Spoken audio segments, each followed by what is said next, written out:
As the title suggests, we're going to talk about SIBO today, small intestinal bacterial overgrowth.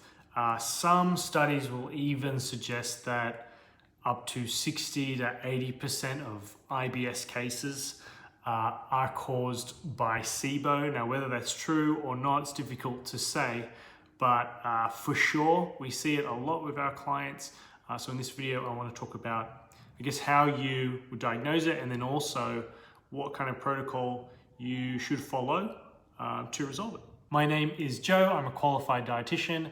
My company, Diet vs. Disease, we help our clients to overcome or resolve their chronic digestive issues. And this video is really for you if you have IBS and you've not managed to get your symptoms under control. Maybe it's not diagnosed IBS, but you've got something going on, long-term digestive issues, you tried lots of things and it's not really working. You're wondering, or maybe it's SIBO, then definitely stick around to the end of this video. I've also got a lengthy written informative guide about SIBO and diet protocols for it and how it all works. So I'll tell you about that at the end. Now, it's important to understand what is SIBO and the kind of basic anatomy for what's going on there. So basically, your digestive tract, right, is from your mouth, esophagus, down, stomach, small intestine, large intestine, aka colon, and then rectum, anus. And if the word anus makes you smile or giggle, come on, grow up. I get it. We're doing a serious video here. Okay, so SIBO is when you have bacterial overgrowth in your small intestine. Okay, it goes small intestine, then large intestine. You're not supposed to have a lot of bacteria in the small intestine. The bacteria, which is often referred to as like your gut microbiome, that's bacteria plus other things. But that gut microbiome, the large amount of bacteria in the human body is in the large intestine.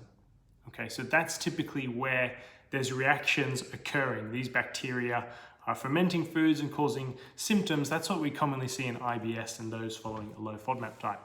If you have SIBO, though, there is these bacterial interactions and fermentation, and symptoms are occurring from the small intestine instead. So why is it occurring? That's a really good question, and something that, it's a very new area of research. So I wish we knew more, but basically anything that slows down the motility in your digestive tract, and particularly in the small intestine. So it can be things like food poisoning that you've had, medications that you take over a long period of time is a big one. You see it commonly in celiac disease, gastroparesis, and almost like just part of getting older as well. Somehow more and more bacteria is going up from the large intestine into the small intestine, and that maybe that's why we see it so often. Now, in terms of treatment, it's important that you find out if you do have SIBO, because you can't just treat it with a diet protocol. Basically, even if you get relief, the symptoms are going to come back. So it actually has a process to follow. So there are tests you do, breath tests that you do to figure out if you have SIBO. Now, I'm not going to go into those tests. I have those in my written guide. What you're probably interested in is what's the protocol? How do we treat it?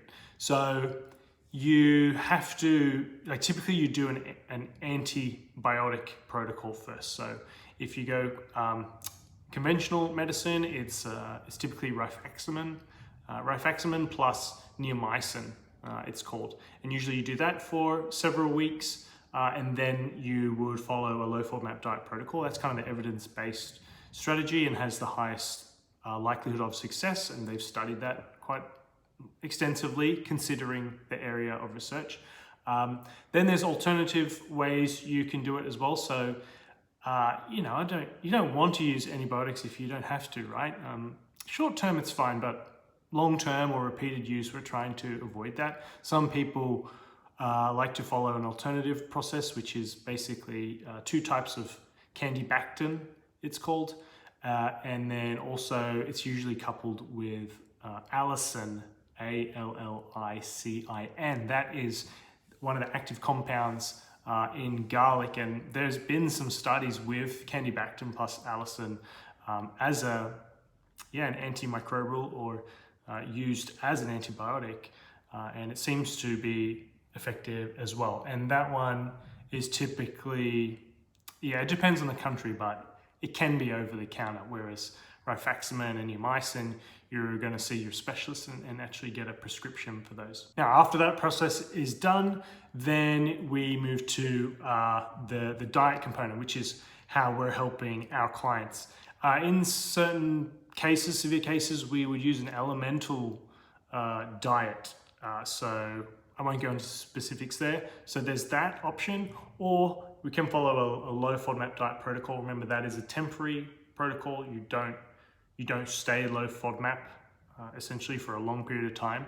You absolutely want to be reintroducing foods. The idea being that actually you can build up tolerance to certain things. Yes, you'll identify what's triggering issues, what foods and compounds you're sensitive to, but if you do it properly, just because you're sensitive to them, doesn't mean it has to be that way forever, and you want to be testing foods and reintroducing foods back into your diet, because restrictive diet long term is going to do you even more harm. The diversity of your gut microbiome will suffer. That's why we need to learn the triggers and reintroduce them and build tolerance to those foods. And we're going to do that after treating the bacterial overgrowth with the antibiotics. Now, if you were working with myself or my team, we would try to, it really depends on your symptoms and for how long, but we would try to resolve the issues through diet changes only first. Depending on what happened, then we would explore the SIBO route if we had to, just in case you're wondering. So yeah, that's just a little overview. I know I really just scratched the surface there.